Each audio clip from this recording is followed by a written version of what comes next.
আজকে পি ব্লকের প্রথম চ্যাপ্টার অক্সো অ্যাসিড।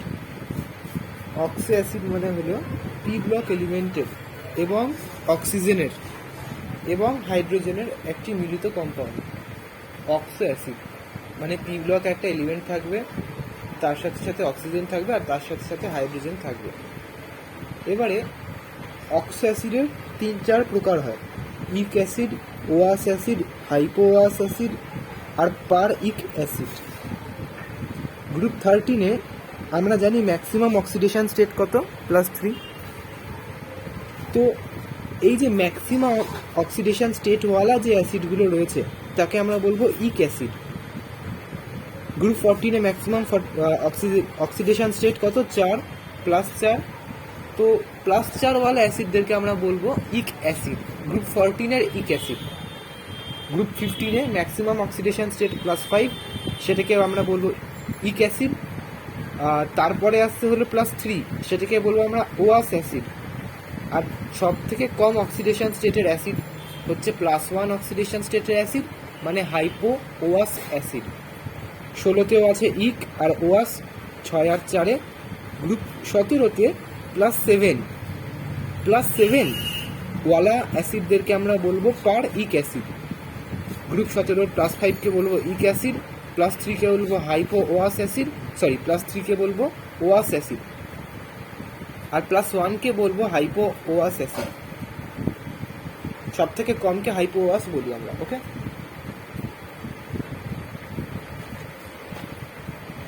এবারে এখানে H3BO3, এইটা হচ্ছে H3BO3। এখানে বোরনের আমরা অক্সিডেশন স্টেট ক্যালকুলেট করে দেখছি +3। এটা হচ্ছে H2CO3, কার্বনের অক্সিডেশন স্টেট +4। এখানে H4SiO4, সিলিকনের +4। এবারে বোরন কোন গ্রুপের? 13 নম্বর গ্রুপের। 13 নম্বর গ্রুপে সব থেকে হাইয়েস্ট অক্সিডেশন স্টেট হলো +3, তার মানে এটা বোরিক অ্যাসিড। বোরনের ইক অ্যাসিড, বোরিক অ্যাসিড। এটা কার্বনের +4, তার মানে কার্বনিক অ্যাসিড। এটা সিলিকন +4। গ্রুপ 14 সিলিকন কোন এলিমেন্ট? গ্রুপ 14-র এলিমেন্ট। আর গ্রুপ 14-তে সব থেকে হাইয়েস্ট অক্সিডেশন স্টেট কি? +4। তাহলে এর কাছে +4ই রয়েছে, তাহলে আমরা বলবো সিলিসিক অ্যাসিড, সিলিকনের সিলিসিক অ্যাসিড। আচ্ছা, এবারে আমরা এখানে দেখছি ইক অ্যাসিড। কোনো একটা ইক অ্যাসিডে ওই ইক অ্যাসিডটাকে আমরা এক্স ধরছি। ওকে, ওই ইক অ্যাসিড থেকে যদি আমরা একটা জল বিয়োগ করে দিই, মানে সরিয়ে দিই, তাহলে তৈরি হয় মেটা ইক অ্যাসিড। ওই ইক অ্যাসিডটা থেকে একটা জল বা ওই ইক অ্যাসিডটাকে দুগুণ করে একটা জল সরিয়ে, বেসিক্যালি ওই ইক অ্যাসিড থেকে সমস্ত হাইড্রোজেন সরিয়ে দিলে, কি করে সরাবো? হাইড্রোজেন জল হিসেবে সরাবো। আচ্ছা, একটা ইক অ্যাসিডের এক্সাম্পল H2CO3, এটা কার্বনিক অ্যাসিড। এখান থেকে এই দুটো হাইড্রোজেন সরাতে হবে। কি করে সরাবো? জল বার করে সরাবো। তাহলে কি করে সরাতে হবে? H2 আর এখান থেকে একটা অক্সিজেন H2O সরিয়ে দিলে যেটা আসবে সেটা হচ্ছে CO2। এই CO2কে কি বলবো? কার্বনিক অ্যাসিডের অ্যানহাইড্রাইড। বুঝলাম না, কার্বনিক অ্যাসিডে কটা হাইড্রোজেন আছে? দুটো আছে। তো এই দুটো হাইড্রোজেনকে সরাতে হবে। কি করে সরাতে হবে? হাইড্রোজেনকে টুক করে সরিয়ে দিলে হবে না, হাইড্রোজেনকে জলের আকারে সরাতে হবে। তাহলে হাইড্রোজেনকে জলের আকারে সরাতে গেলে H2 আর একটা O সরাতে হবে, তাহলে CO2 পড়ে থাকে। তাহলে CO2কে আমরা বলবো কার্বনিক অ্যাসিডের অ্যানহাইড্রাইড, যেটা এখানে লেখা আছে। বেসিক্যালি ইক অ্যাসিড থেকে আমরা জল সরানোর মাধ্যমে সমস্ত হাইড্রোজেন সরালে তাকে বলা হয় অ্যানহাইড্রাইড। আবার ইক অ্যাসিড থেকে আমরা জল সরালে কিন্তু তার মধ্যে একটু হলেও হাইড্রোজেন থাকবে, সবার আগে ইক অ্যাসিডটাকে নেব, তাকে ডবল করব, সেই ডবল থেকে জল সরাবো। এইরকম পরিস্থিতিকে বলা হয় পাইরোইক অ্যাসিড, যার মধ্যে H থাকা দরকার। যদি H না থাকে তাহলে তাকে কিন্তু অ্যানহাইড্রাইড বলবো। এক্সাম্পল এইটা H2CO3, এখান থেকে যদি আমি একটা জল সরিয়ে দিই CO2-র মধ্যে কোনো H আছে? H নেই, তাহলে CO2 হলো কার্বনিক অ্যাসিডের অ্যানহাইড্রাইড। কিন্তু এই H2CO3-কে যদি আমি ডবল করি, মানে H4C2O6, তার থেকে আমি একটা জল সরাই, H4 C2O6 তার থেকে একটা জল সরিয়ে দিই, তাহলে H2C2O5। এই যে H2C2O5 এই কম্পাউন্ডটাকে আমরা বলবো কার্বনিক অ্যাসিডের পাইরো ফর্ম, মানে পাইরো কার্বনিক অ্যাসিড। এটার নাম হচ্ছে পাইরো কার্বনিক অ্যাসিড। কিন্তু এই সেম জিনিস H2CO3 এখান থেকেই যদি আমরা ডাইরেক্ট একটা জল সরিয়ে দিই, এমনভাবে সরাই যাতে এর ভেতরে আর কোনো হাইড্রোজেন নাই থাকে, তখন তাকে বলবো অ্যানহাইড্রাইড। তার মানে কার্বন ডাই অক্সাইড কার্বনিক অ্যাসিডের অ্যানহাইড্রাইড। সেমভাবে ইক অ্যাসিডের ওপর যদি আমি একটা অক্সিজেন যোগ করে দিই, তাহলে তাকে বলা হয় পার ইক অ্যাসিড বা পার অক্সি ইক অ্যাসিড। ওই ইক অ্যাসিড থেকে যদি আমি একটা অক্সিজেন কমিয়ে নিই, তাহলে তাকে বলা হয় ওয়াস অ্যাসিড। ইক অ্যাসিড থেকে যদি একটা অক্সিজেন কমিয়ে নিই, তাহলে বলবো ওয়াস অ্যাসিড। ওয়াস অ্যাসিডে যদি আমি একটা আরও অক্সিজেন কমাই, তাহলে বলবো হাইপো ওয়াস অ্যাসিড। আর ওই ওয়াস অ্যাসিডটাকে আমি দুগুণ করে তার থেকে যদি একটা জল কমিয়ে নিই, ওয়াস অ্যাসিডকে দুগুণ করে তার থেকে একটা জল কমিয়ে নিলে পাইরো ওয়াস অ্যাসিড। এই চারটা মনে রাখতে হবে। যদি কখনো আমাকে বলে যে পাইরো কার্বনিক অ্যাসিড, তাহলে যাতে আমি বলতে পারি। এক সেকেন্ড,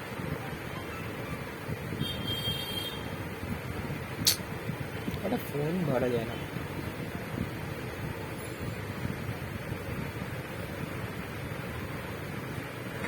মা দেখো তো কে ফোন করছিল তোমাকে। দিদিভাইকে বলো, দিদিভাই দেখে দেবে। এখানে একটা এক্সাম্পল দেওয়া আছে HNO3। এখানে আমি যদি N এর অক্সিডেশন নাম্বার জানতে চাই, তাহলে N থেকে আমি X ধরি। X অক্সিজেনের সবসময় হয়, অক্সিজেন সবসময় দেয় বেসিক্যালি। তাহলে অক্সিজেনের হবে 2 -2 × 3, অক্সিজেনের হয় -2। কটা অক্সিজেন আছে? 3টে আছে, তাহলে -2 × 3। হাইড্রোজেনের হয় +1 ইকুয়ালস টু 0। এটা আমাকে দেখাতে হবে। তাহলে এক্স এর ভ্যালু এলো 5 +5। তাহলে নাইট্রোজেনের অক্সিডেশন স্টেট 5 +5। নাইট্রোজেন কোন গ্রুপের এলিমেন্ট? 15 এর সব থেকে হাইয়েস্ট অক্সিডেশন স্টেট কি? +5।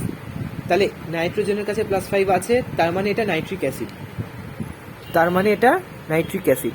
এই নাইট্রিক অ্যাসিড থেকে যদি আমি একটা অক্সিজেন কমিয়ে নিই, তাহলে নাইট্রাস, আমি বলেছিলাম না ওয়াস অ্যাসিড হয়, এখানে নাইট্রাস অ্যাসিড হয়ে গেছে HNO2।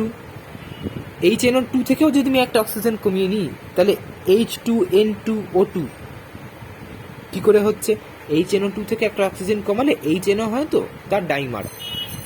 HNO2 থেকে একটা অক্সিজেন কমিয়ে নিলে HNO হয়, তার ডাইমার H2N2O2। ডাইমার বলতে এটাই যে HNO তো এক্সিস্ট করতে পারে না, HNO কি করে? নিজে আরেকটা HNOর সাথে ডাইমারাইজেশন করে নেয়, যেরকম BH3 বোরেন কি করে এক্সিস্ট করে? বোরেন সবসময় B2H6 আকারে এক্সিস্ট করে। কেন কি ও একা এক্সিস্ট করতে পারে না। এটা আমরা আগে থেকেই জানতাম, বোরেনের ব্যাপারটা দিয়ে আমি এটা বলে দিলাম। HNO3-তে মানে নাইট্রিক অ্যাসিডে যদি আমি আরেকটা অক্সিজেন যোগ করি, তাহলে পার ইক অ্যাসিড বা পার অক্সি নাইট্রিক অ্যাসিড হয়, HNO4কে যদি দুগুণ করে একটা জল কমিয়ে দিই, HNO3কে দুগুণ করে একটা জল কমিয়েছি, তাহলে যেইটা তৈরি হচ্ছে সেখানে যদি হাইড্রোজেন থাকে, তাহলে বলবো পাইরো নাইট্রিক অ্যাসিড। কিন্তু এখানে যদি হাইড্রোজেন না থাকে, তাহলে বলবো নাইট্রিক অ্যানহাইড্রাইড। এটা আমি আগেও বলেছি, একটু আগেই বললাম আর কি। সালফারের সাথেও করেছি H2SO4 দিয়ে হেনা তেনা করে। আচ্ছা, অ্যাসিড হ্যাভিং 1 সেন্ট্রাল অ্যাটম, এদের আকার রুলটা কি? Number of OH equals to number of H। এই রুলটা হলো সব থেকে গোল্ডেন রুল। এই রুলটা সবসময় মেনটেন হয়, প্রায় সবসময়। এমন অক্সি অ্যাসিড যেখানে একটা মাত্র সেন্ট্রাল অ্যাটম থাকবে, সেখানে যে কটা OH এর সংখ্যা সে কটা হাইড্রোজেনের সংখ্যা। যদি n ইকুয়ালস টু 2 হয়, n ইকুয়ালস টু 2 মানে নাম্বার অফ, কি বলবো এটা কি দিচ্ছে, BCM। আচ্ছা, যাই হোক, এই রুলটা কিন্তু সব থেকে ইম্পর্টেন্ট রুল। যে কটা OH থাকবে সে কটা হাইড্রোজেনও থাকবে, আলাদা আলাদা করে। ওকে, এবারে এর একটা example, H3BO3 boric acid.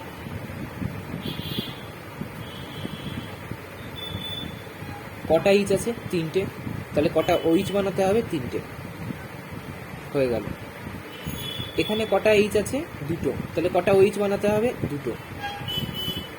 H2CO3 তে কটা এইচ আছে? 2টো এইচ আছে। তাহলে কটা OH বানাতে হবে? 2টো। এখানেও দেখি আমরা সেটাই বানিয়েছি, 2টো OH বানিয়েছি আর একটা অক্সিজেনকে ডবল বন্ডের সাথে কার্বনের সাথে রেখে দিয়েছি। এখানেও 2টো OH আছে, 2টো OH আসবে, 2টো এইচ আছে, 2টো OH আসবে। এখানে কি তৈরি হচ্ছে? HNO তৈরি হচ্ছে, HNO ডাইমার। HNO ডাইমার তাহলে কি করে হবে?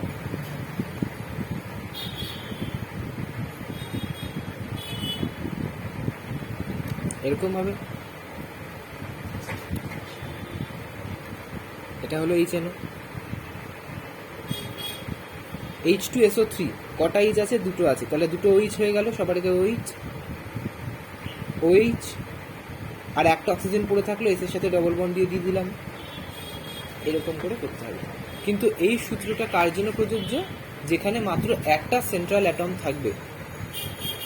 আচ্ছা, এর পরের নিয়ম, এই নিয়মটা সবসময় ঠিক নয়, কিন্তু ম্যাক্সিমাম সময় এই নিয়মটাই কাজে আসে।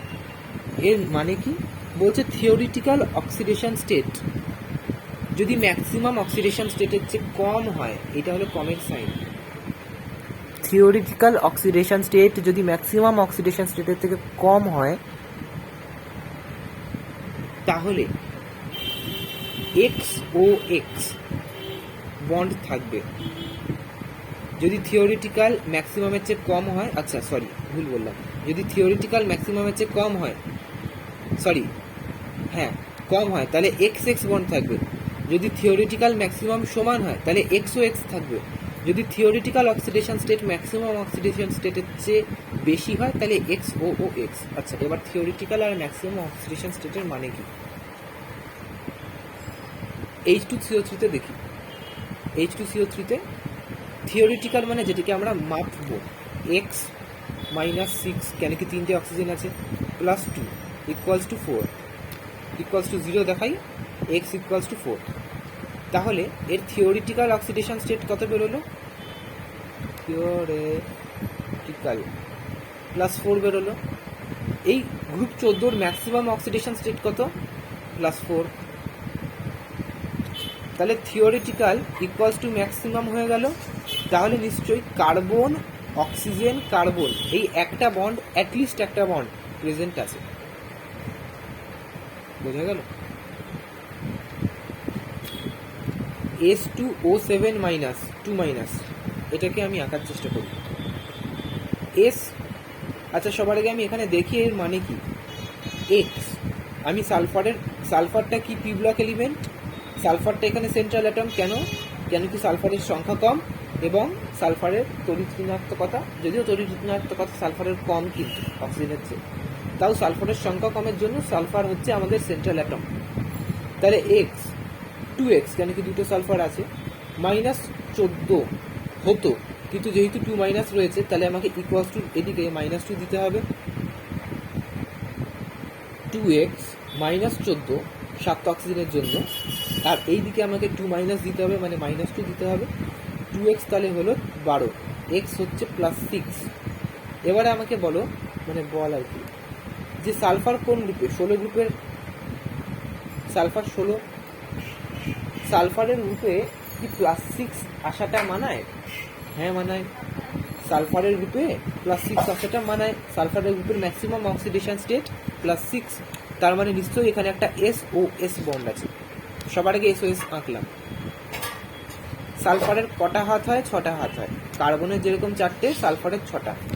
আমি দুটো ডবল বন্ড করে দুদিকে দিয়ে দিলাম। কটা অক্সিজেন হয়েছে? 5টা। একটা সিঙ্গেল বন্ড দিয়ে O- দিলাম, একটা সিঙ্গেল বন্ড দিয়ে ও মাইনাস দিলাম, ও মাইনাসের সাথে একটা বন্ডই হয়, এটা আমরা সবাই জানি। এবার দেখি কি হয়েছে, একটা, দুটো, তিনটে, চারটে, পাঁচটা, ছটা, সাতটা অক্সিজেন, 2 মাইনাস রয়েছে, দুটো সালফারও রয়েছে, আর এখানে এস ও এস বন্ধনও রয়েছে। তার মানে বেসিক্যালি যদি theoretical oxidation state, maximum oxidation state এই গ্রুপের কত হতো, +6, এটা আমরা সবাই জানি। আর থিওরিটিক্যালটা বার করে দেখছি +6 এসছে, তাহলে থিওরিটিক্যাল আর ম্যাক্সিমাম অক্সিডেশন স্টেট যদি এক হয়ে যায় তাহলে এক্স ও এক্স বন্ধন থাকে। এই চারটা তাহলে মাথায় রাখতে হবে আমাদের। এইগুলো হলো তারই কয়েকটা এক্সাম্পল, সেরকম করেই করা হয়েছে। আচ্ছা, এবার একটা ছোট্ট এক্সেপশন দিই। এক্সেপশন হচ্ছে একটাই, মেন এক্সেপশন আর কি, H4P2O5। H4P2O5 এর বার করার চেষ্টা করি এক্স, এটা হচ্ছে এক্সেপশন। এর এক্স বার করার চেষ্টা করি, 2x বার করতে হবে। 2x এটার জন্য -10, অক্সিজেন 5টা আছে বলে, +4 = 0, তাহলে 2x = 6, এদিকে চলে গেলে আর কি x = 3। ফসফরাস কোন গ্রুপের? ফসফরাস হলো আমাদের গ্রুপ 3 এর না 5 এর এলিমেন্ট, গ্রুপ 5 এর এলিমেন্ট। নাইট্রোজেন, ফসফরাস, এস, এইগুলো সব কটা হচ্ছে গ্রুপ 5 এর এলিমেন্ট। গ্রুপ 5 এর সব থেকে ম্যাক্সিমাম অক্সিডেশন স্টেট হয় +5, কিন্তু এখানে আছে +3। থিওরিটিক্যালি আমি এটা দেখছি যে +3 আছে, তার মানে theoretical is less than maximum. এই কন্ডিশনে এক্স এক্স বন্ধন থাকে। থিওরিটিক্যাল যদি কম হয় ম্যাক্সিমাম অক্সিডেশন স্টেটের থেকে, সেই ক্ষেত্রে এক্স এক্স বন্ধন থাকে। এক্স এক্স বন্ধন রয়েছে, তাহলে এবার আমি কি করব, পি পি বন্ধন দিয়ে দেবো। কটা হাইড্রোজেন আছে? 4টে আছে, OH OH OH OH। আর একটা অক্সিজেন এক্সট্রা রয়েছে, ওই অক্সিজেনটাকে আমাকে দিতে হবে। এইটার উপর দিয়ে দিই, এটা বা এটা যে কোনো একটার উপরই আমাকে দিতে হবে আর কি। এটার উপর দিয়ে দিই। এটা যেটা তৈরি হয়েছে, এই জিনিসটা ভুল হয়েছে, স্ট্রাকচারটা ভুল হয়েছে। এই জিনিসটা আমি বুঝতে হবে কেন ভুল হয়েছে। কেন? প্রথম কথা, এর কারণ হলো এটা একটা এক্সেপশন। এর একটাই কারণ, এটা একটা এক্সেপশন। মা ওই লাইটটা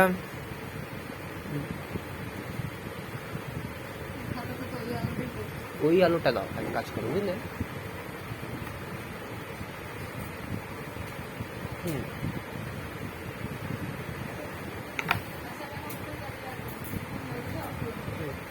এর আসল স্ট্রাকচার হচ্ছে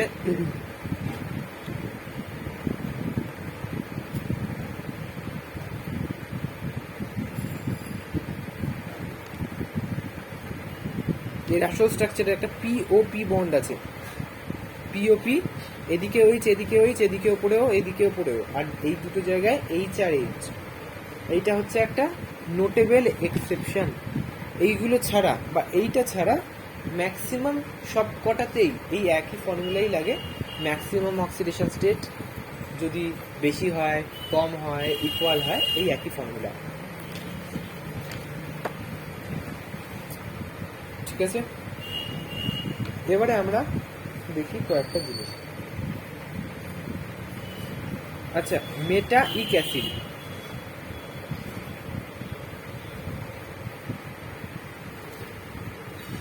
মেটাইক অ্যাসিড আমি কি করেছিলাম, কোনো একটা ইক অ্যাসিডকে নিচ্ছিলাম, এটা ফসফরিক অ্যাসিড, তার থেকে একটা জল বার করে দিচ্ছিলাম, যেটা তৈরি হচ্ছিল সেটা হচ্ছিল মেটাইক অ্যাসিড। তাহলে এইটা যেটা তৈরি হচ্ছে HPO3, এটা কি হবে, মেটাফসফরিক অ্যাসিড। মেটাফসফরিক অ্যাসিড বলছে এই মেটাফসফরিক অ্যাসিডটা ট্রাইমার তৈরি করে, সাইক্লিক ট্রাইমার, এবং সেইভাবেই থাকে। মেটা অ্যাসিড সবসময় ট্রাইমার তৈরি করার চেষ্টা করে আর সেভাবেই থাকার চেষ্টা করে। এইটা হলো একটা নোট।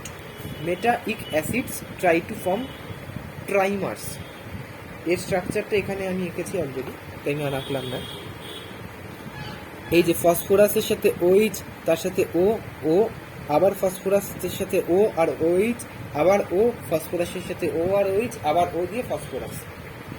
এই ট্রাইমার গঠন করে মেটাইক অ্যাসিডরা। যেরকম আমরা একটু আগে দেখলাম HNO ডাইমার গঠন করছিল, সেরকম মেটাইক অ্যাসিডরা ট্রাইমার গঠন করার চেষ্টা করে। এই জিনিসটা আশা করি মাথায় থাকবে।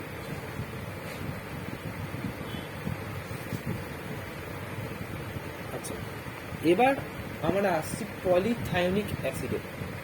এই অ্যাসিডগুলো আমরা কেন জানছি? কেন কি যে কোনো সময় আমাকে দেওয়া হবে একটা, ধর এখানে ফসফরাস আছে, তো ফসফরাসের জায়গায় ধর দিয়ে দিল সিলিকন। সিলিকন দিয়ে, সিলিকনের যদিও 4টে হাত, তাহলে সেই ক্ষেত্রে হয়তো এই OH-টা থাকবে না, এখানে একটা ডবল বন্ড থাকবে, এখানে ও phosphorus double bond, sorry phosphorus না সিলিকন ডবল বন্ড, এরকম করে করে একটা ট্রাইমার করে দেবে ওরা, এরকম করে করে একটা ট্রাইমার করে দেবে। তো বা হয়তো দুটো OH থাকবে, কেন কি অ্যাসিড হওয়ার জন্য তো দেখ, আমি যদি অ্যাসিড হওয়ার জন্য OH-গুলো সরিয়ে দিই, তাহলে কোথাও কোনো একটা জায়গাতে কোনো H রয়েছে, আর H না থাকলে তো সে অ্যাসিডই হবে না। তার মানে অ্যাসিড হওয়ার জন্য হয়তো এই ডবল বন্ড ওটাকেও একটা বন্ড ভেঙে শুধু OH করে দেবে। সিলিকনের যেহেতু 4টে হাত, 5টা তো হাত না সিলিকনের, তো এটা হলো ব্যাপার।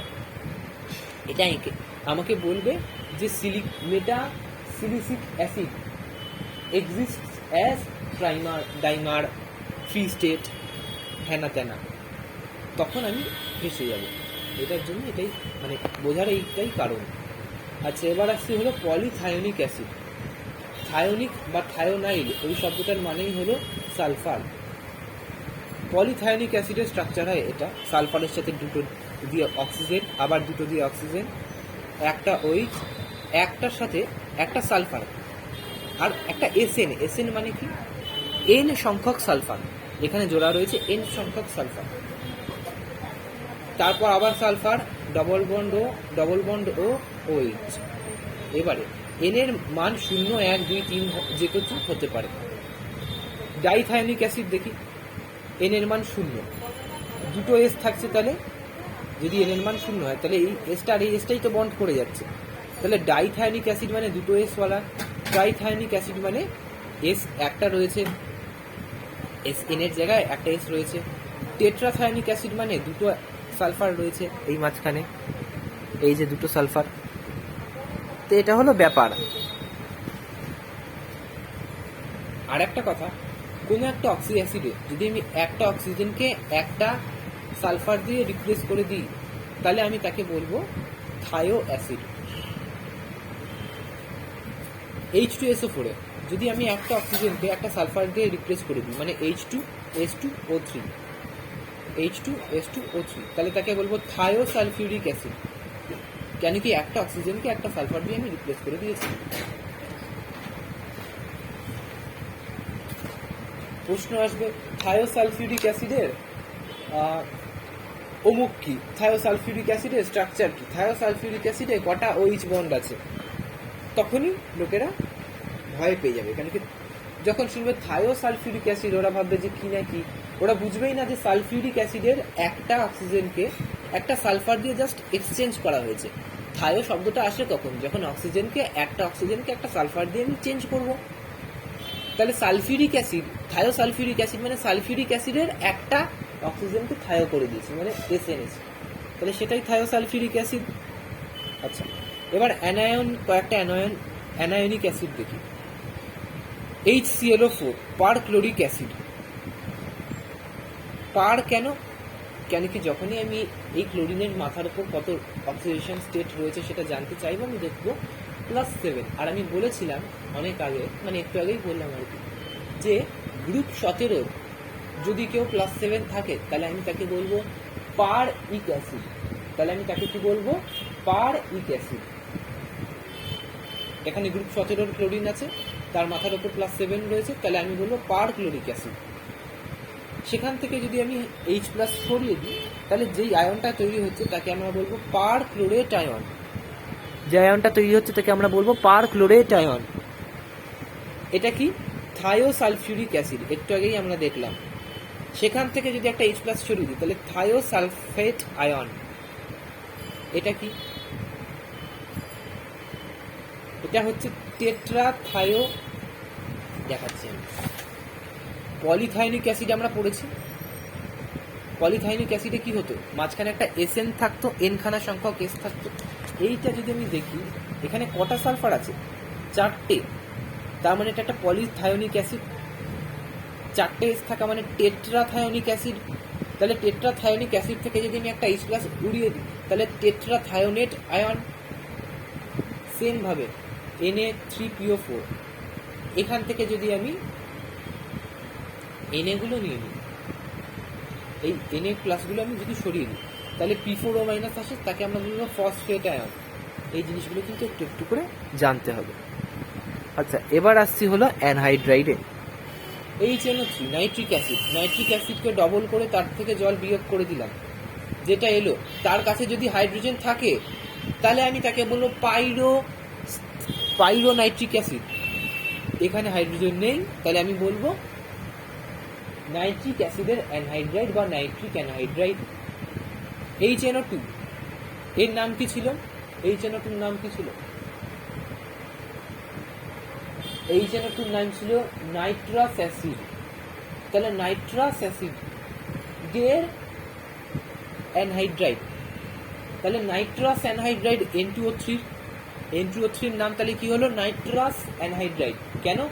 কেন কি নাইট্রাস অ্যাসিডের অ্যানহাইড্রাইড, নাইট্রাস অ্যাসিডকে দুগুণ করে জল বিয়োগ করে দেখছি কোনো এখানে হাইড্রোজেন নেই, তার মানে এটা নাইট্রাস অ্যাসিডের অ্যানহাইড্রাইড, নাইট্রাস অ্যানহাইড্রাইড। এইটা কি? H2N2O2 আমরা একটু আগেই পড়েছি। HNO একে বলে, HNO ডাইমারে। HNO কি? হাইপোনাইট্রাস অ্যাসিড। হাইপোনাইট্রাস অ্যাসিডের অ্যানহাইড্রাইডকে বলবো হাইপোনাইট্রাস anhydride, N2O।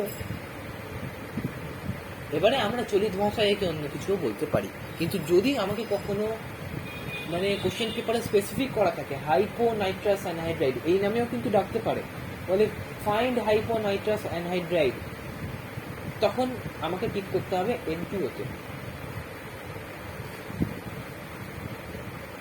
Mixed anhydride. NO2 একটা +4 অক্সিডেশন স্টেটের অ্যানহাইড্রাইড। NO2 ডিসপ্রপোর্শনেশন রিয়াকশন করে। ডিসপ্রপোর্শনেশন মানে এই +4টা কিছুটা +5-এ চলে যায়, কিছুটা +3-তে চলে আসে, অক্সিডেশন স্টেট আর কি। যে কিছুটা +5-এ যায় সেটা নাইট্রিক অ্যাসিড তৈরি করে, আর যে কিছুটা +3-তে যায় সেটা নাইট্রাস অ্যাসিড। তার মানে আমি একটা কথা বলতে পারি যে নাইট্রাস অ্যাসিড এবং নাইট্রিক অ্যাসিডের দুটোকে মিশিয়ে যদি আমি দিই তাহলে সেই দুটোর মিশ্রণের অ্যানহাইড্রাইড হবে NO2। নাইট্রিক অ্যাসিড আর নাইট্রাস অ্যাসিড, নাইট্রিক অ্যাসিড আর নাইট্রাস অ্যাসিড এই দুটোকে মিশিয়ে দিয়ে তার অ্যানহাইড্রাইড করলে আসবে NO2। তার মানে NO2 is mixed anhydride of nitric acid and nitrous acid.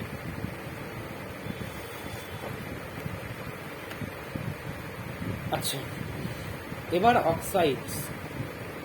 Based on number of oxygen sub oxide, যদি অক্সিজেনের সংখ্যা আমাদের M মানে আমাদের P ব্লক এলিমেন্টের সংখ্যার থেকে কম হয় তাহলে আমরা তাকে বলবো সাব অক্সাইড।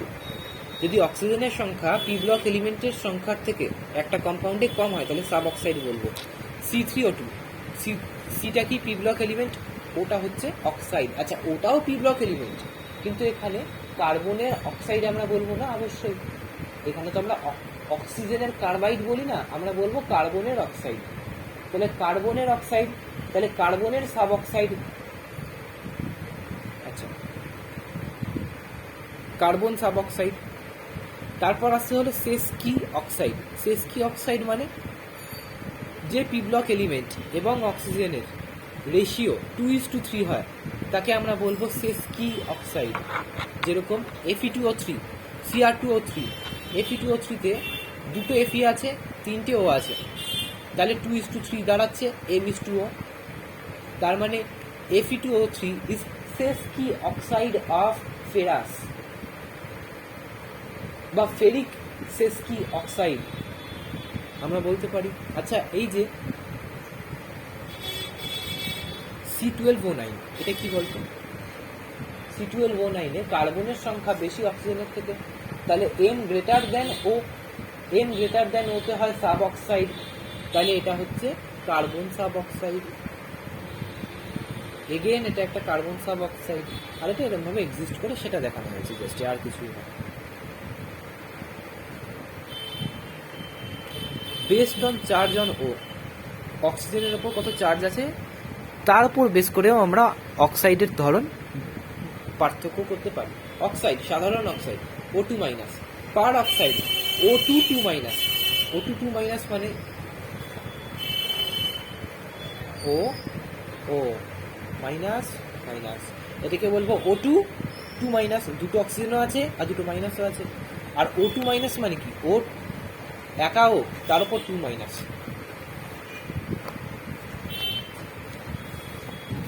এরপরে আমরা কি পাচ্ছি, এরপর পাচ্ছি সুপার অক্সাইড O2 তারপর একটাই মাইনাস, O2 তার উপর জাস্ট একটাই মাইনাস। তারপর কি পাচ্ছি ওজোনাইড O3 মাইনাস, একটাই মাইনাস।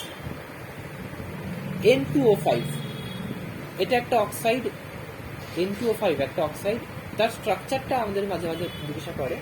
তার স্ট্রাকচারটা হলো এরকম, এই যে বন্ডটা এটিকে বলা হয় কোঅর্ডিনেট বন্ড। এখানে এই যে পুরো ইলেকট্রন পেয়ারটা পুরোটাই নাইট্রোজেন ডোনেট করছে অক্সিজেন, আর যেহেতু দুটো ইলেকট্রন একসাথে অক্সিজেন পাচ্ছে তাই অক্সিজেন দুটো বন্ড করা ছাড়াও, মানে অক্সিজেনের সাথে এখানে দুটো বন্ড নেই করা, এই অক্সিজেনটার কিন্তু দুটোই বন্ড করা আছে, এই একটা নাইট্রোজেনের সাথে এই একটা নাইট্রোজেনের সাথে, এইগুলোরও দুটো দুটো করে বন্ড করা আছে।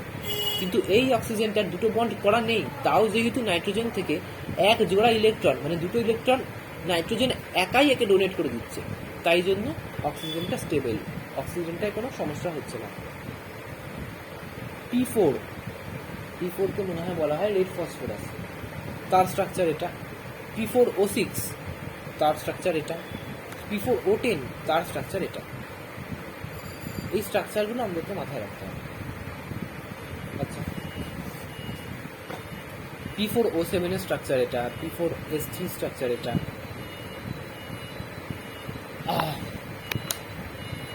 এবার আমাদের মেন বিষয় হলো heating effect. Heating effect of oxo acids বলছে, অক্সো অ্যাসিডের হিটিং এফেক্টে যাদের ম্যাক্সিমাম অক্সিডেশন স্টেট রয়েছে তারা কি করে, যেরকম HClO4, H3PO3, তাদের হিট করলে তারা অ্যানহাইড্রাইড ডাইরেক্ট দিয়ে দেয়। এবং যারা একটু লোয়ার অক্সিডেশন স্টেট, মানে যাদের ম্যাক্সিমাম অক্সিডেশন স্টেট নয়, তাদের হিট করলে ইক অ্যাসিড দেয়, হাইড্রাইড দেয়, অথবা অক্সাইড দেয়। ইক অ্যাসিডের সাথে হাইড্রাইড বা অক্সাইড দেয়। কীরকম? এটা কি নাইট্রাস অ্যাসিড? নাইট্রাস অ্যাসিড কি? নাইট্রাস অ্যাসিড হলো +3। নাইট্রাস অ্যাসিড হলো +3। নাইট্রোজেনের গ্রুপে হাইয়েস্ট অক্সিডেশন স্টেট কি? +5। নাইট্রোজেনের মাথার উপর কত অক্সিডেশন স্টেট রয়েছে? +3। তার মানে এর একটু লোয়ার অক্সিডেশন স্টেট, ম্যাক্সিমাম না। তার মানে একে যদি আমি হিট করি, একে যদি আমি এখানে হিট করে দিই, তাহলে নাইট্রিক অ্যাসিড হবে প্লাস একটা অক্সাইড বা একটা হাইড্রাইড হবে। এখানে অক্সাইড হয়েছে, নাইট্রোজেন অক্সাইড হয়েছে, NO। H3PO4 কি? এটা একটা ইক অ্যাসিড। কেন ইক অ্যাসিড? কেন কি পি এর মাথার উপর +5 আছে, এটাকে বলা হয় ফসফরিক অ্যাসিড। তাকে দুগুণ করে জল বিয়োগ করলাম, যেটা তৈরি হলো, এটা কি বলতো? একে যে দুগুণ করে জল বিয়োগ করলাম, এটা কি? এটা হলো, এর কাছে হাইড্রোজেন আছে কি নেই সবার আগে এটা আমাকে বলতে হবে। এর কাছে হাইড্রোজেন আছে, তার মানে এটা পাইরো। এইটা কিন্তু অ্যানহাইড্রাইড না, H4P2O7, এটা অ্যানহাইড্রাইড না, এটা পাইরো ফসফরিক অ্যাসিড। সেই পাইরো ফসফরিক অ্যাসিডকে এবার আমি হিট করলাম, আবার জল বেরোলো, এলো H2P2O6। এবারে H2P2O6 এর আমাকে অক্সিডেশন নাম্বার কাউন্ট করতে হবে, তারপর বুঝতে হবে যে কি ব্যাপার না স্যাপার। আচ্ছা, একটা কথা, এটা পাইরো ফসফরিক অ্যাসিড, সেখান থেকে শুধু একটা জল বেরিয়েছে। কোনো একটা অ্যাসিড থেকে একটা জল বেরোলে কি হয়? মেটা। তাহলে পাইরোফসফরিক অ্যাসিড থেকে একটা জল বেরোলে হবে মেটা পাইরোফসফরিক অ্যাসিড। মেটা পাইরোফসফরিক অ্যাসিড, এটার নাম H2P2O6। এরকমই খারাপ খারাপ নাম দেবে আর আমরা ভয় পেয়ে যাবে। আচ্ছা, এই মেটা পাইরোফসফরিক অ্যাসিড কেন কি? পাইরোফসফরিক অ্যাসিডের মেটা, মেটা কেন? একটা জল বেরিয়েছে, জাস্ট একটা জল, আর কি কোনো কমপ্লিকেশন নেই, কোনো দুগুণ ফুগুন করে জল বেরোচ্ছে না। সেখান থেকে আবার আমি হিট করেছি। আচ্ছা, এর অক্সিডেশন স্টেট কত? অক্সিজেনের 6টা আছে, মানে -12 + 2। এই অক্সিডেশন স্টেট বার করি। দুটো ফসফরাস ছিল 2x + 2, দুটো হাইড্রোজেনের জন্য -12 = 10। তাহলে 2x = 10, x = +5। তাহলে মেটা পাইরোফসফরিক অ্যাসিড H2P2O6 এর +5 আছে। +5 থাকা মানে তাকে যদি আমি হিট করি, +5 কে যদি আমি হিট করি, তাহলে কি তৈরি হয়? +5 কে হিট করলে তৈরি হয় P2O5 অ্যানহাইড্রাইড। আচ্ছা, একটা প্রশ্ন, এটাও তো +5 ছিল, ফসফরিক অ্যাসিড, একেও তো হিট করা হয়েছে, তাহলে এটা কেন তৈরি হয়েছে? একে হিট করা হয়েছে কেন আমার P4O10 তৈরি হয়নি? কেন আমার অ্যানহাইড্রাইড তৈরি হয়নি? কারণ এখানে নিচে লেখা আছে 2x - H2, শুধু হিটই করা হয়নি, একে দুগুণ করে এর থেকে জল বার করা হয়েছে, এবং এই প্রক্রিয়ায় এর কাছে হাইড্রোজেন রয়ে গেছে, যার কারণে এর নাম এখন পাইরোফসফরিক অ্যাসিড হয়ে গেছে। হাইড্রোজেন না থাকলে আমরা বলতাম অ্যানহাইড্রাইড, কিন্তু হাইড্রোজেন আছে বলে বলবো না অ্যানহাইড্রাইড, বলবো পাইরোফসফরিক অ্যাসিড।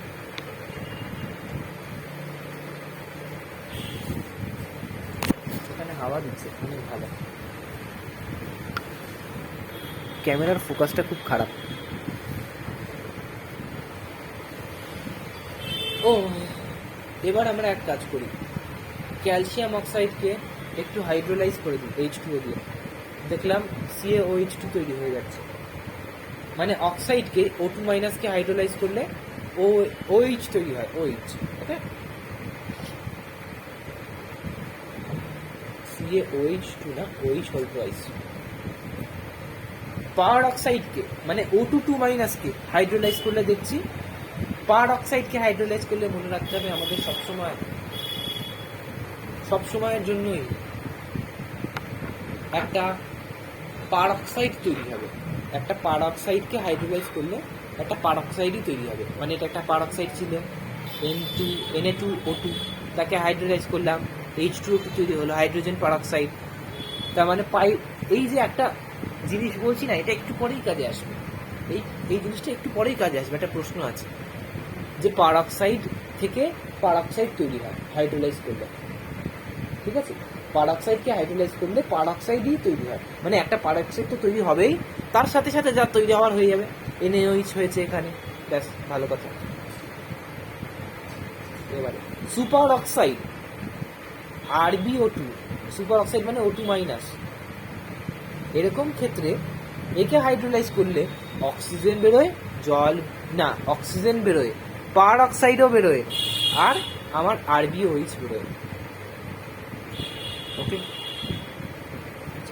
সোডিয়াম হাইড্রাইড NaH, একে এবার আমি করছি হাইড্রোলাইজ। দেখলাম কি পেলাম? H2 বেরিয়ে গেল আর NaOH পেলাম। Ca2SI কে হাইড্রোলাইজ করলাম, ক্যালসিয়ামকে, বেসিক্যালি ক্যালসিয়াম জলের কাছাকাছি এলেই CaOH হোল টুয়াইস করে দেয়, আমরা সবাই জানি, এটা খুব স্টেবল কম্পাউন্ড।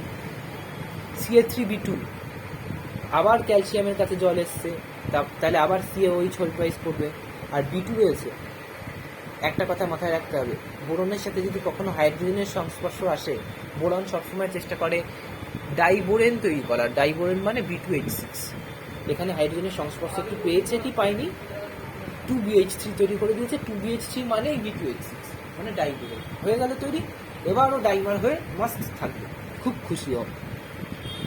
কার্বাইড, যে কোনো একটা কার্বাইড, ক্যালসিয়াম কার্বাইডকে হাইড্রোলাইজ করলে এইরকম ক্যালসিয়াম হাইড্রোক্সাইড তৈরি হচ্ছে। ক্যালসিয়ামের সাথে OH হোল টুয়াইস আসছে, আর কার্বনের সাথে H2, C2H2, মানে বেসিক্যালি এখানে তৈরি হয়েছে একটা অ্যালকিন, না অ্যালকাইন, অ্যালকাইন তৈরি হয়ে গেছে।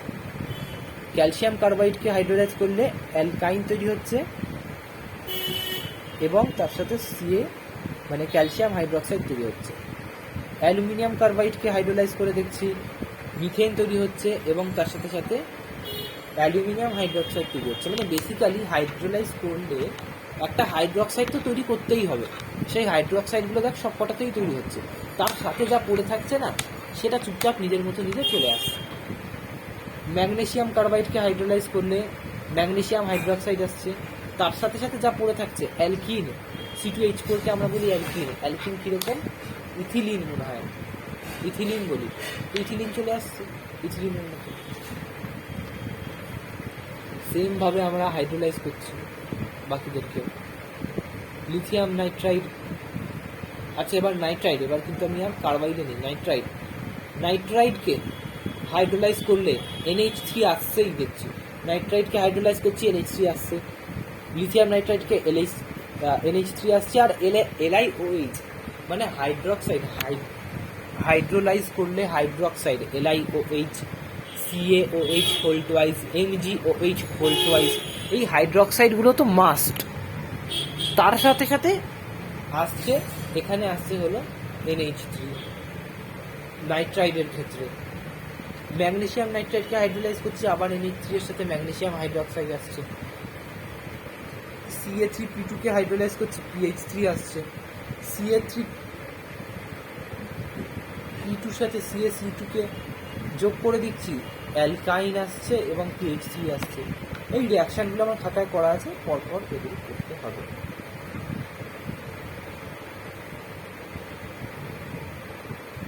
আচ্ছা, বোরন ট্রাইফ্লোরাইড BF3 কে হাইড্রোলাইজ করছি। সবার আগে তো বোরন ট্রাই অক্সাইড হয়ে যাবে, বোরন ট্রাই অক্সাইড না, বোরন ট্রাই হাইড্রোক্সাইড, মানে বোরনের সাথে 3টে হাইড্রক্সিল OH। আচ্ছা, 3টে OH আর বোরন, এইটাকে আমরা কি বলি? 3টে OH আর বোরনকে আমরা কি বলি? আমরা এটাকেই তো বলি বোরিক অ্যাসিড, H3BO3, তার সাথে HF আসছে। আবার আমি বোরন ট্রাইফ্লোরাইডকে HF দিয়ে দিচ্ছি, BF4- হয়ে যাচ্ছে কোঅর্ডিনেট বন্ডের দ্বারা। কিন্তু বলছে যে BCl4- সম্ভব না, কেন কি ক্লোরিন সাইজে বড়, সাইজে বড়োর জন্য ব্যাক বন্ডিং সম্ভব হয় না, ওকে, মানে ক্লোরিনের ক্ষেত্রে। আর বোরনের সাইজ তো ছোট, এত ছোট অ্যাটম এত বড় অ্যাটমকে ব্যাক বন্ডিং করতে পারে না। আচ্ছা, এই রিয়াকশানগুলো রয়েছে, এই রিয়াকশানগুলো একটু পড়তে হবে। এই যে আমি আলাদা আলাদা গ্রুপ 15 ক্লোরাইডকে নিয়ে তার মধ্যে হাইড্রোলাইজ করছি। NCl3 কে হাইড্রোলাইজ করলে HOCl আসছে, NH3 আসছে। PCl3 কে হাইড্রোলাইজ করছি, H3PO3 চলে আসছে।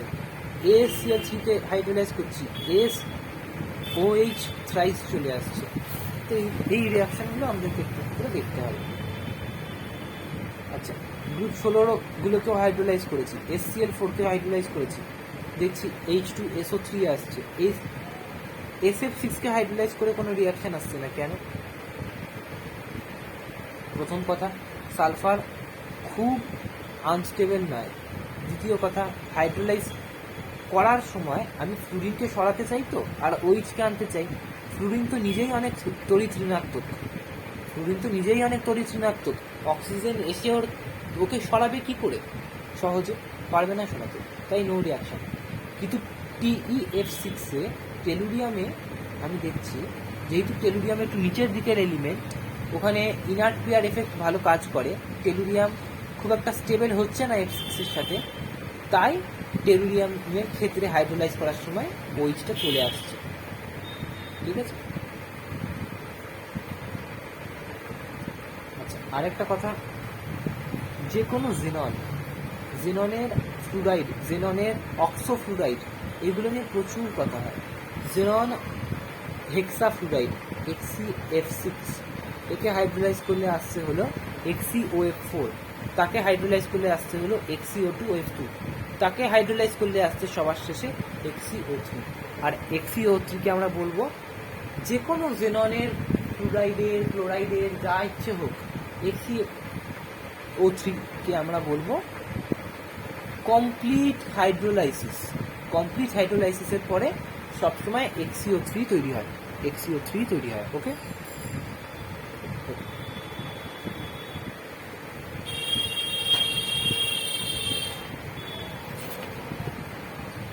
NaOH এর বিক্রিয়া, এটা একটা অনেক বড় বিক্রিয়া।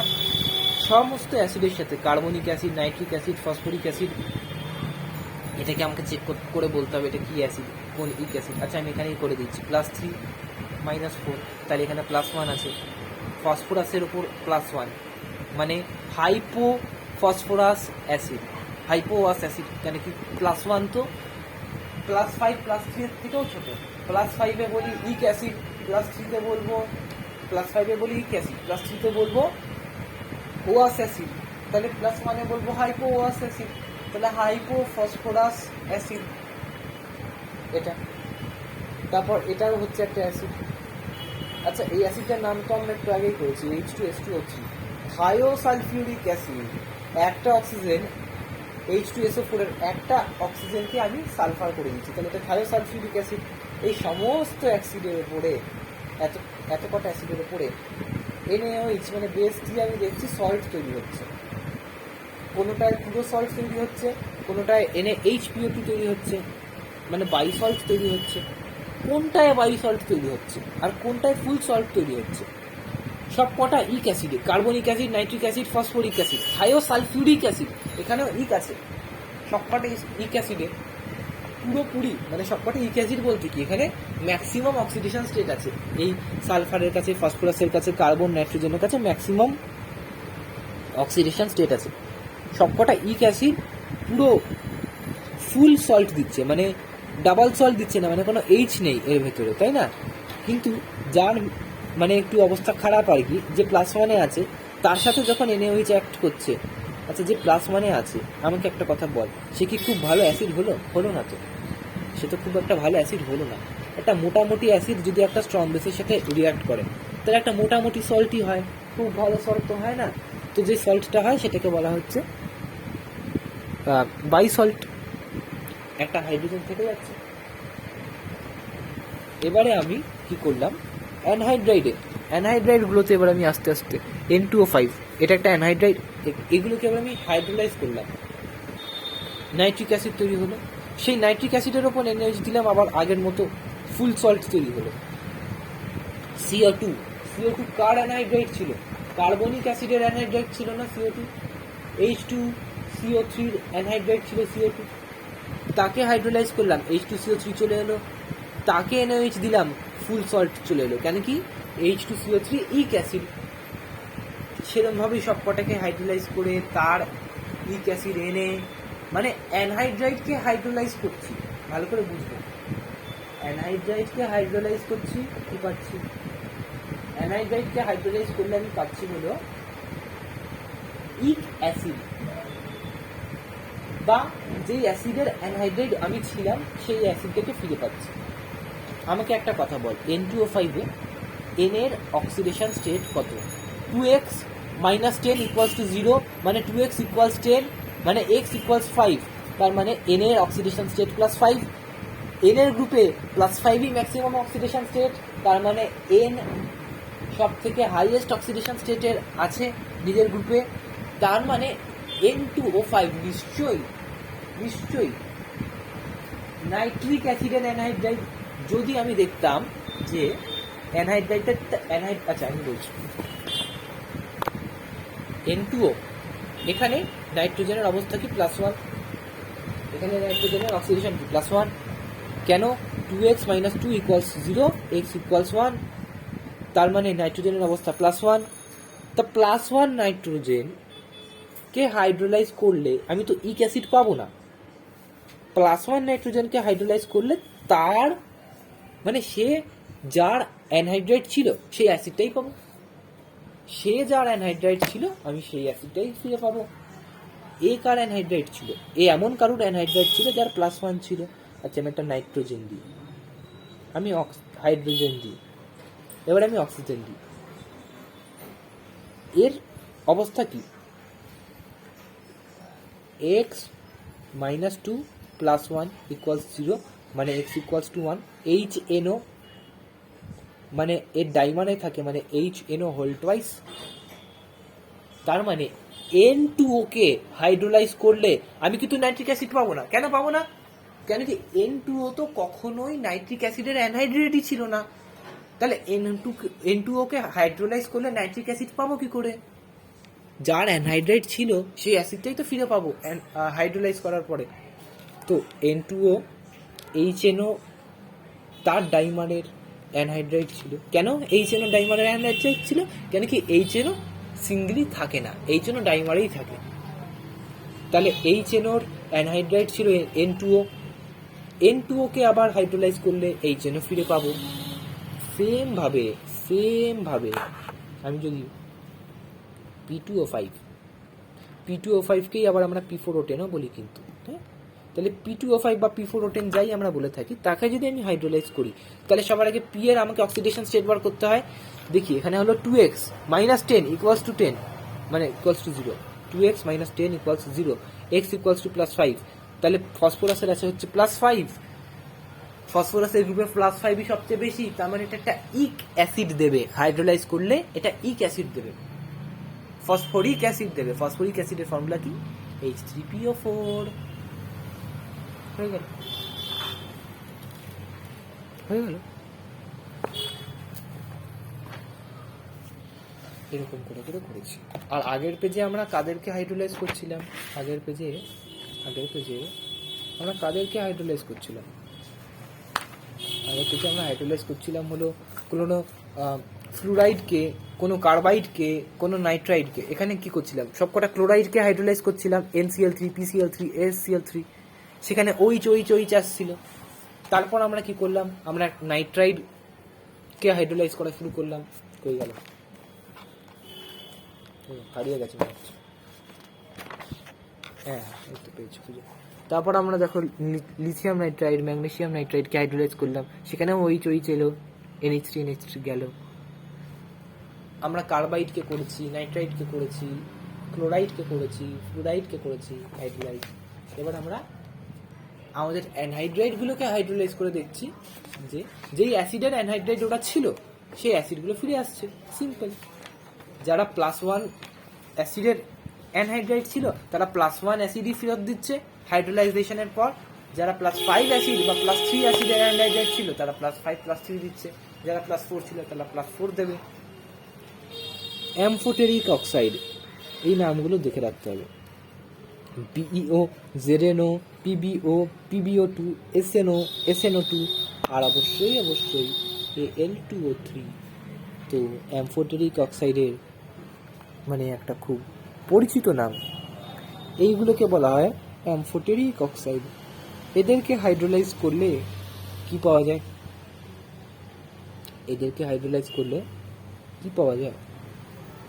এদেরকে হাইড্রোলাইজ করলে সবসময়তেই একটা কি বলবো, একটা H2 আমাদের যে মেটালটা, তার সাথে একটা অক্সিজেনের O2 বা O3 পাওয়া যায়।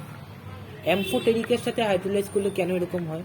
অ্যামফোটেরিক বেসিক্যালি অ্যাসিডের সাথেও রিঅ্যাক্ট করতে পারে, বেসের সাথেও রিঅ্যাক্ট করতে পারে, কিন্তু খুব তীব্রভাবে পারে না।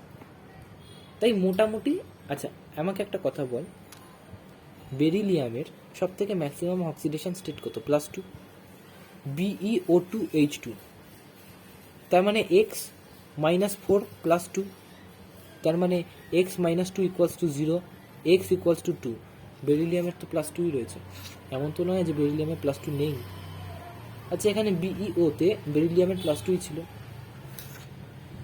তার মানে অ্যামফোটেরিক অক্সাইডকে আমরা যখনই হাইড্রোলাইজ করবো আমাদের মাথায় রাখতে হবে যাতে আমরা হাইড্রোজেনও আনবো, অক্সিজেনও আনবো, কিন্তু আমরা যেন কোনোভাবেই অক্সিডেশন নাম্বার চেঞ্জ না করি। ওকে।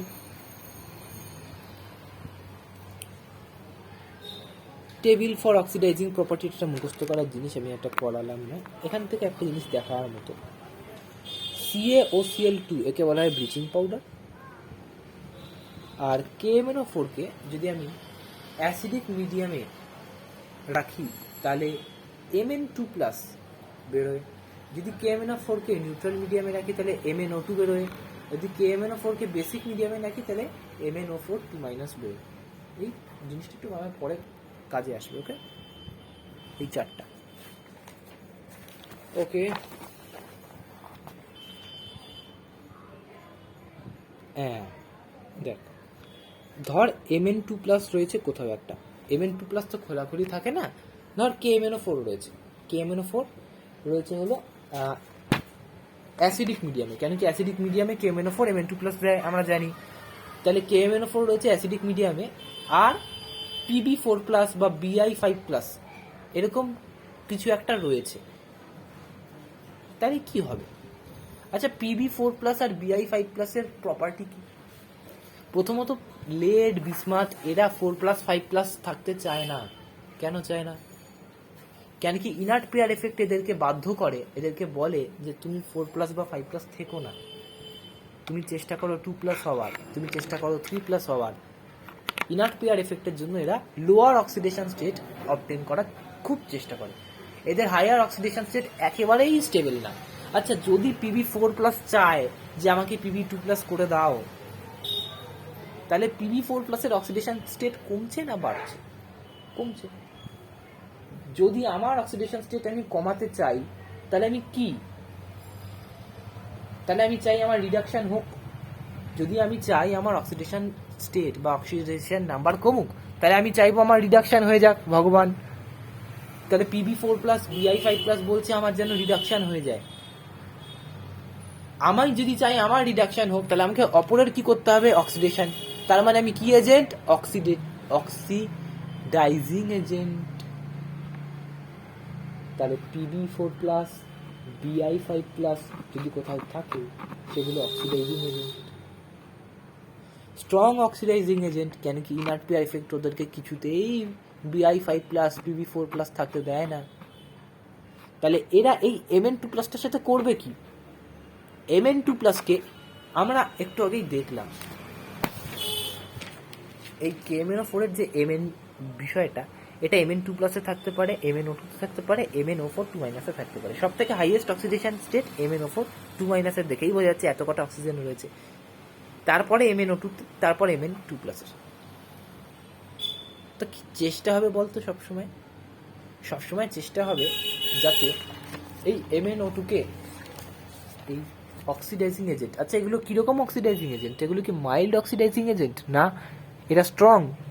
এরা একেবারেই পছন্দ করে না এদেরকে যদি কেউ একটা মানে +5+4 রাখে। কেন কি এদের ইনার্ট পেয়ার এফেক্ট রয়েছে। তা এরা এই Mn2+কে অক্সিডাইজ করে সব থেকে বড় অক্সিডেশন স্টেটকে দিয়ে দেবে। Mn2+ এর সব থেকে বড় অক্সিডেশন স্টেট Mn2+ পেয়ে যাবে, যেটা হলো এটা MnO4- +7। ওকে, কিন্তু যদি একটু মাইল্ড অক্সিডাইজিং এজেন্ট হতো তাহলে কিন্তু এটা হতো না। তাহলে কিন্তু এমনি মানে MnO2 হতো হয়তো, কিন্তু MnO4- হতো না। সেম ভাবে K2Cr2O7 এর জন্য আমি করেছি, পটাশিয়াম ডাইক্রোমেটের জন্য আমি দেখ একটা চার্ট করেছি। এর ওপর যদি আমি H2S দিই, আচ্ছা H2S2- কেন এটা মানে কিন্তু এটা না যে 2-, এটার মানে এটা যে সালফারের উপরে 2- অক্সিডেশন স্টেট রয়েছে, ঠিক আছে? এটার মানে এটা। আর আচ্ছা আমাকেই বল যে এলিমেন্টাল সালফারের উপর কত থাকে? 0 থাকে। কেন কি তো একা আছে। K2Cr2O7 এটা একটা অক্সিডাইজিং এজেন্ট, এটা মাথায় রাখতে হয়। তো এ কি করবে? এই যে -2 আছে, -2 এ অপরকে অক্সিডাইজ করতে চায়। K2Cr2O7 একটা অক্সিডাইজিং এজেন্ট, ভালো অক্সিডাইজিং এজেন্ট, স্ট্রং লিখে দিই, স্ট্রং অক্সিডাইজিং এজেন্ট। এ কি করবে? অপরকে অক্সিডাইজ করবে। অক্সিডাইজ কি করে করবে? হ্যাঁ, দেখ এখানে H2S 2- স্টেটে রয়েছে সালফারটা, একে এলিমেন্টাল সালফার করে দেবে। 2- থেকে তো 0 ভালো। এবার তোর প্রশ্ন হবে, আচ্ছা তাহলে 2+, 4+, 6+ কেন করলো না সালফারকে? কারণ তুই নিজেই ভাব, যদি সালফারকে একে অনেক বেশি অক্সিডেশন স্টেট দিতে হয়, ধর সালফার তো এমনিতেও খুব একটা ভালো 2+ করে না, 4+ করতে হবে তাহলে মোটামুটি, তাহলে -2 থেকে +4 করার জন্য 6 ঘর করা এর পক্ষে সম্ভব না। কেন সম্ভব না? কেন কি K2Cr2O7 স্ট্রং অক্সিডাইজিং এজেন্ট মানছি, কিন্তু Pb4+, Bi5+ এর মতো স্ট্রং না। কেন স্ট্রং না? কেন কি নিজেই ভাব, K2Cr2O7 কেন জানি স্ট্রং অক্সিডাইজিং এজেন্ট, কেন কি এর নিজের অক্সিডেশন নাম্বার অনেক হাই ক্রোমিয়ামের। ক্রোমিয়াম চায় একটু লো অক্সিডেশন নাম্বারে যেতে, আর ক্রোমিয়াম এই যে একটু লো অক্সিডেশন নাম্বারে যেতে চায়, ক্রোমিয়ামের এখানে কত +6, ক্রোমিয়াম একটু বলে আমাকে +3 নিয়ে চলো। ক্রোমিয়াম এই যে একটু লো অক্সিডেশন স্টেটে যেতে চায়, এই লো অক্সিডেশন স্টেট এতটাও ক্রোমিয়ামের চাহিদা নেই যতটা নাকি লেডের আছে, যতটা নাকি বিসমাথের আছে। কেন? কেন কি লেড আর বিসমাথের অ্যাটমিক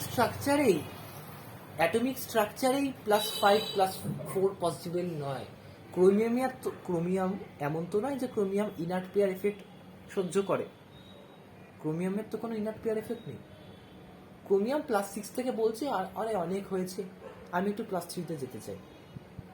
কিন্তু লেড, বিসমাথ এরা বলছে যে আরে আমাদের তো অবস্থা, আমাদের অ্যাটমিক অবস্থাই খারাপ হয়ে যাবে যদি আমরা +4 +5 থাকি। কেন? কেন কি ওদের ইনার্ট পেয়ার এফেক্টটা তো ওদের একটা shielding effect, inert pair effect তো একটা শিল্ডিং এফেক্ট, মানে ওটা যদি ওরা না মানে তাহলে ওদের অ্যাটমের অবস্থাটাই খারাপ হয়ে যাবে, তাই ওরা আরো বেশি স্ট্রং অক্সিডাইজিং এজেন্ট। আচ্ছা, Sn2+ যদি থাকে মিডিয়ামে তাহলে Sn4+ করে দেয়, Fe2+ থাকলে Fe3+ করে দেয়, I- থাকলে I2 করে দেয়। আর I2 মানে I বন্ড I আর একই জিনিসের সাথে বন্ড হলে তার আমরা বলি 0, তার অক্সিডেশন স্টেট আমরা 0 বলি, 0। এখানে আমি HCl এর কয়েকটি ইম্পর্টেন্ট বিক্রিয়া রেখেছি। HCl এর সাথে K2Cr2O7 দিলে Cr3+ হয়, H2SO4 দিলে কোনো রিয়াকশন হয় না, MnO2 দিলে MnCl2 হয়, O3 দিলে এইটা হয়, হেনা তেনা। এটা মুখস্থ করার জায়গা। H2SO4 as an oxidizing agent, এটাও মুখস্থ করার জায়গা, পুরোপুরি মুখস্থ করার জায়গা। ভালো করে দেখ, কপার 0 ছিল, SO4 এসে কপারকে একটা অক্সিডেশন স্টেট দিয়ে দিয়েছে। সালফার 0 ছিল, SO4 এসে SO2 করে দিয়েছে। আর এখানে তো SO3 তার সাথে H2O দিয়েছে, তার মানে এখানে কত হচ্ছে -6 + 2 + 4, এখানকারও সালফারের +4। তার মানে 0 থেকে সালফারকে +4 করছে কে? H2SO4, অক্সিডাইজিং এজেন্ট, অক্সিডাইজ করছে অপরকে। কার্বনকেও দেখ, H2SO4 দিলে CO2 তৈরি হচ্ছে, CO2 +4 আছে, তা অক্সিডাইজ করছে। HNO3 প্লাস নন মেটাল, এই একটা দেখবি, এগুলো হলো মানে স্টার, এগুলো হলো রিমেম্বারের জিনিস। HNO3 প্লাস যদি কোনো একটা নন মেটাল দিই তাহলে NO2 ব্রাউন গ্যাস বেরোবে আর ইক অ্যাসিড তৈরি হবে। HNO3 এর সাথে মেটালিক সালফার S8, আচ্ছা মেটালিক না, আইসোলেটেড সালফার তো মেটাল না, এমনি সালফার দিয়ে দিয়েছি, তো কী হবে? H2SO4 হবে, NO2 হবে, NO2 তো বেরোবেই, আমি লিখেই দিয়েছি NO2 প্লাস ইক অ্যাসিড মানে সালফিউরিক অ্যাসিড, HNO3 তার সাথে I2 দিয়েছি, তাহলে HiO3 নাম কি? আয়োডিক অ্যাসিড না, পার আয়োডিক কি অ্যাসিড? কেন পার আয়োডিক কেন না বলতো? কেন কি আয়োডিনের রূপে ম্যাক্সিমাম আয়োডিন কত? 17, 17 +7 কে আমরা বলি পার আয়োডিক, তো +7 তো না, তাহলে HiO3 iodic acid plus NO2। সেরকমভাবেই দেখ P4 এর সাথে করেছি ফসফরিক অ্যাসিড, সেরকমভাবেই কার্বনের সাথে করেছি কার্বনিক অ্যাসিড প্লাস NO2। তা এই ট্রিকটা জানলে আমরা যে কোনো জিনিসের সাথে করে দিতে পারবো HNO3 এর বিক্রিয়া। অ্যাক্টিভ মেটাল গিভ ভেরি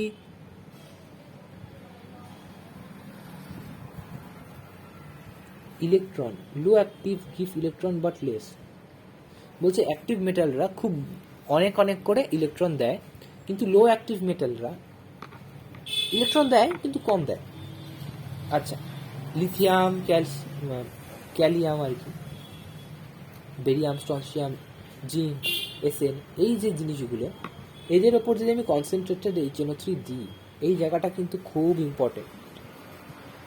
তাহলে NO2 বেরোবে আর মেটাল নাইট্রাইড বেরোবে। Mn মানে হলো মেটাল নাইট্রাইড। আশা করি দেখা যাচ্ছে। যদি ডাইলিউট HNO3 দিই তাহলে N2 বেরোবে আর মেটাল নাইট্রাইড বেরোবে। ঠিক আছে, যদি এবার আমি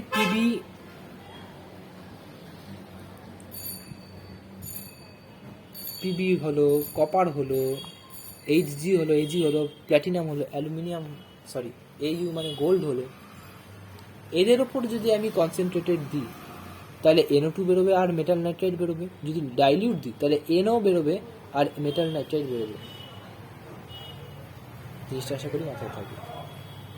আচ্ছা, এবারে আমাকে এই কথাটা বল যে এরা অ্যাক্টিভ মেটাল নাকি এরা অ্যাক্টিভ মেটাল? অবভিয়াসলি এরা অ্যাক্টিভ মেটাল, এরা বেশি রিঅ্যাক্ট করে। যাই হোক, এবারে আমরা জিঙ্কের সাথে কনসেন্ট্রেটেড HNO3 দিয়ে দেখছি NO2 বেরোচ্ছে আর জিঙ্ক নাইট্রেট বেরোচ্ছে। কপারের সাথে কনসেন্ট্রেটেড দিয়ে দেখছি NO2 বেরোচ্ছে আর কপার নাইট্রাইট বেরোচ্ছে। জিঙ্কের সাথে ডাইলিউট দিয়ে দেখছি N2O বেরোচ্ছে, N2O। জিঙ্ক, ফিঙ্ক, কপার, আচ্ছা কপারের সাথে সেম ডাইলিউট দিয়ে দেখছি আমি NO বেরোচ্ছে। কেন? কেন কি কপার যখন আসে তখন কপার একটু কম ইলেকট্রন ছাড়তে চায়, জিঙ্ক যখন আসে তখন জিঙ্ক একেবারে Zn2+ হয়ে দুটো ইলেকট্রন ছেড়ে দেয়। তো যে বেশি ইলেকট্রন ছাড়ে সে N2O পায়, যে কম একটু ইলেকট্রন ছাড়ে মানে যে বেশি ইলেকট্রন ছাড়ে মানে সে বেশি অ্যাক্টিভ মেটাল, মানে জিঙ্ক একটু বেশি active metal.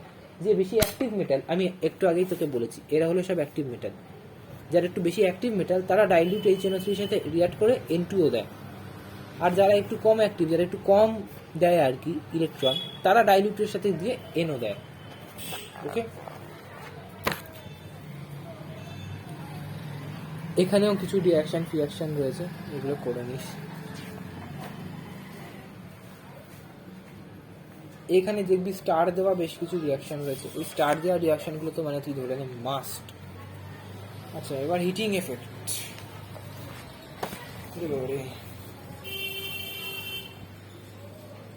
Thermal stability for group 15 element NH3, PH3, ASH3, SBH3, BiH3, এই অর্ডারে থাকে থার্মাল স্টেবিলিটি। PH3 কে হিট করলে P4 মানে রেড ফসফরাস এবং হাইড্রোজেন বেরোয়। ASH3 কে করলে মেটালিক AS পেয়ে যাব আমরা এবং H2 পেয়ে যাব। এটাই হলো ব্যাপার। অক্সাইডস, যদি আমি N2O5 কে হিট করি, আমরা একটু আগেই জেনেছি N2O5 কে হিট করলে কী হয়। যদি N2O5 কে আমি শুধু হিট করি, কোনো জল বিয়োগ বা জল অ্যাড না করি, তাহলে N2O5 কে হিট করলে NO2 তৈরি হয়। NO2 কে হিট করলে NO আর O2 তৈরি হয়। আচ্ছা, কী করে এটা আমি বলছি, ভালো করে বুঝবো। N2O5 একে আমি যদি হিট করি তাহলে আমাকে একটা জিনিস বুঝতে হবে কি, N2O5 এর মধ্যে থাকা ছোট ছোট 2-3টে জিনিস, সব থেকে ছোট আর সব থেকে স্টেবল, সেগুলোই তৈরি হয়। N2O5 এর মধ্যে NO2 রয়েছে,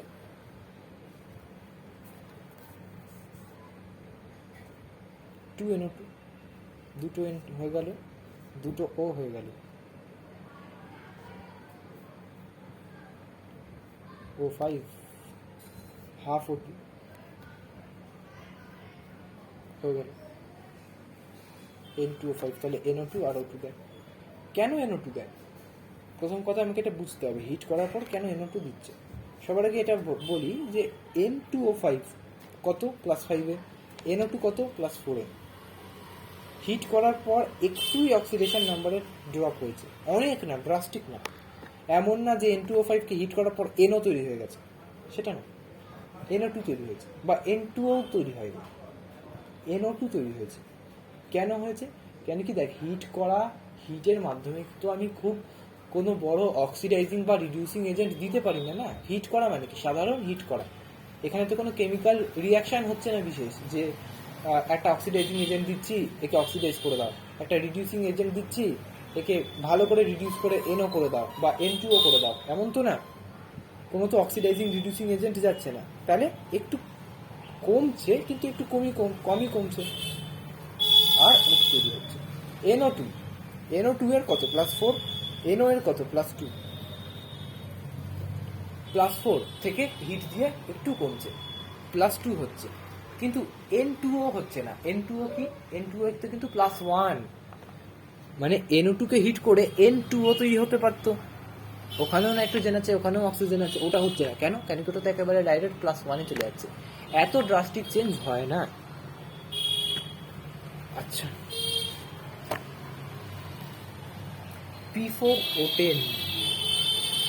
P4O10 does not decompose easily, এই জিনিসটা মাথায় রাখতে হবে।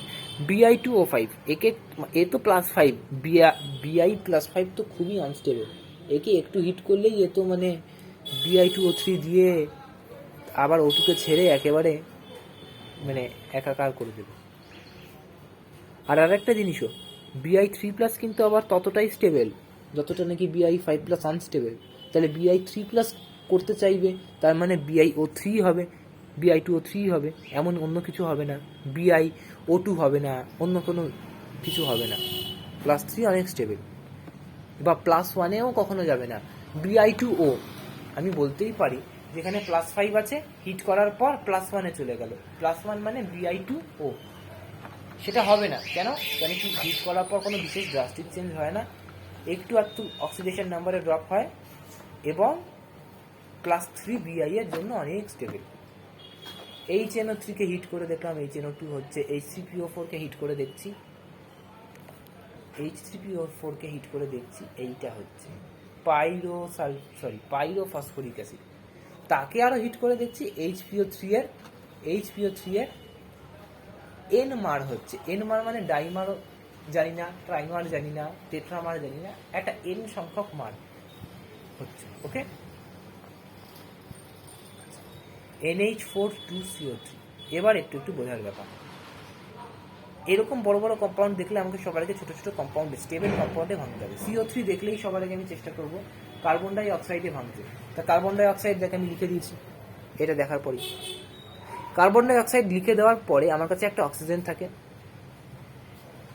আচ্ছা, NH4 কে দেখলে আমার একটা লেখার চেষ্টা হওয়া উচিত যে আমি অ্যামোনিয়া বার করি। তাহলে আমি অ্যামোনিয়াটাও বার করে দিই, অ্যামোনিয়াও আমি বার করে দিয়েছি। তাহলে অ্যামোনিয়া ধর দুটো বার করেছি, দুটো অ্যামোনিয়া বেরিয়ে গেছে, তাহলে দুটো হাইড্রোজেন এখানে পড়ে থাকে, আরও H4 ছিল বলে দুটো হাইড্রোজেন থাকে, দুটো হাইড্রোজেন আর কার্বন ডাই অক্সাইডে CO2 নিয়েছি, একটা অক্সিজেনও পড়ে আছে, তাহলে H2O। তাহলে অ্যামোনিয়া, কার্বন ডাই অক্সাইড আর H2O, তাহলে NH4CO2 কে থার্মালি ডিকম্পোজ করলে অ্যামোনিয়া, কার্বন ডাই অক্সাইড আর জল তৈরি হয়। কিন্তু NH4NO3 একে থার্মালি ডিকম্পোজ এবার করছি আমি, একে থার্মালি ডিকম্পোজ করে আমি দেখছি N2O হচ্ছে, H2O হচ্ছে। কেন বা কী করে আমি বুঝলাম না, বোঝার চেষ্টা করি।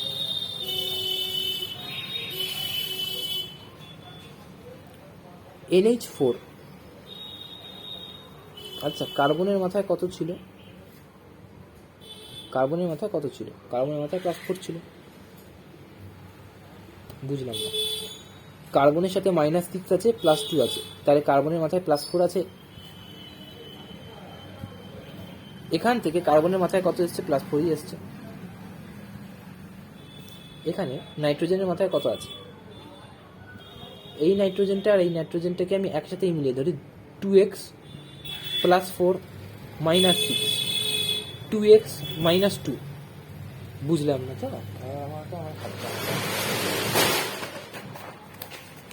এখনই দোকান বন্ধ করছে কেন? NH4NO3, দুটো নাইট্রোজেন আছে, তাহলে আমি 2x লিখি, +4 হাইড্রোজেন 4টে আছে, -3টে অক্সিজেন আছে, তাহলে 6 = 0।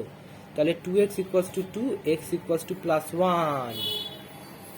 তাহলে একটা +1কে হিট করলে অবশ্যই একটা +1 বা 0 পাওয়ার চান্স আছে। একটা +1 যদি আমাকে পেতে হয় তাহলে N2O, আর যদি একটা 0 পেতে হয় তাহলে N2 গ্যাস ডাইরেক্ট ছেড়ে দেবো। এবারে একটা কথা, NO2কে দিয়েই আগে আমি করে দেখি। NO2 বেরোলো আর H2O বেরোলো, আমি দেখবো এটা ব্যালেন্স করা যাচ্ছে, ইজিলি ব্যালেন্স করা যাচ্ছে। কিন্তু যদি আমি N2 বার করে দিই তাহলে আমার কাছে পড়ে থাকছে H4O3, আর এই H4O3কে ব্যালেন্স করা অনেক টাফ। এই H4O3 থেকে তো আমাকে কয়েকটা মোল জল বার করতে হবে, বেসিক্যালি জল, অক্সিজেন, কিছু একটা। আমি যদি এখান থেকে একটা O2 বার করে দিই তাহলে আমার কাছে পড়ে থাকে H4O, H2O না। আর এমন না যে H4O2 পুরো থাকলে তাও H2O দুটো দেখিয়ে দিতে পারতাম। H4O3কে ব্যালেন্স করা আমার পক্ষে টাফ হচ্ছে, তার মানে আমাকে চেষ্টা করতে হবে N2O এবং H2O বার করার। তার মানে এখানে নাইট্রোজেনের মাথায় +1ই ছিল আর এখানেও +1ই থাকবে। হিটিংয়ের পরেও +1টা 0 হবে না। আর এটা তো ভাবিসই না যে +1 নাইট্রোজেন থেকে +3, +4 বা +5-এ চলে যাবে, সেটা তো হবেই না। আচ্ছা, এবার দেখি NH4NO2, একে এবার আমি হিট করব। এর কত আছে দেখি, 2x + 4 - 4, এর আছে 0। 2x + 4 - 4 মানে 0। 0 থেকে হিট করলে তো 0ই হবে, এটা তো পাক্কা। কেন কি 0কে হিট করলে 0 কমও হতে পারছে না, নাইট্রোজেন মাইনাসেও চলে যেতে পারছে না। নাইট্রোজেন মাইনাসে যাবে কি করে? নাইট্রোজেন মাইনাসে যাওয়ার একটাই উপায় আছে যে NH3 বেরোবে। নাইট্রোজেন এখান থেকে মাইনাসে যাওয়ার একটা উপায় আছে এখনো, যে NH3 বেরিয়ে গেল। কিন্তু নাইট্রোজেন তখন কত মাইনাসে যায় জানিস? NH3-তে -3-তে। কেন? x + 3 = 0, তার মানে x = -3, মানে এখানে কত রয়েছে? 0 থেকে -3-তে। জাস্ট হিট করে এতক্ষণ আমরা কি দেখছিলাম যে এক ঘর করে কমছিল, কোনোটাই কমছিল না, আগেরটায় যেরকম কমলো না, আগেরটায় +1 থেকে +1ই এলো। এখানে আমি কি বলছি, NH4NO2 এটা 0, এর অক্সিডেশন স্টেট 0, একে হিট করে হয় এ 0তেই আবার আসতে পারে ফিরে, নয় এ -3-তে যেতে পারে। কেন? কি করে? NH3 তৈরি করে। যদি আমি এখান থেকে NH3 বার করে দিই, তার মানে NH3 মানে কি, x + 3 = 0 + 3। কেন? কেন কি 3টে হাইড্রোজেন রয়েছে, তারা +1 করে দিয়ে +3। তার মানে x = -3, মানে 0 থেকে -3 হয়ে যাবে জাস্ট হিট করে। এত বড় রিডাকশন, বাপরে, এটা তো সম্ভব না। তার মানে 0টা 0ই থাকবে, এই যে এটা 0 ছিল সেটা 0ই থাকবে, N2 রিলিজ হবে আর H2 রিলিজ হবে।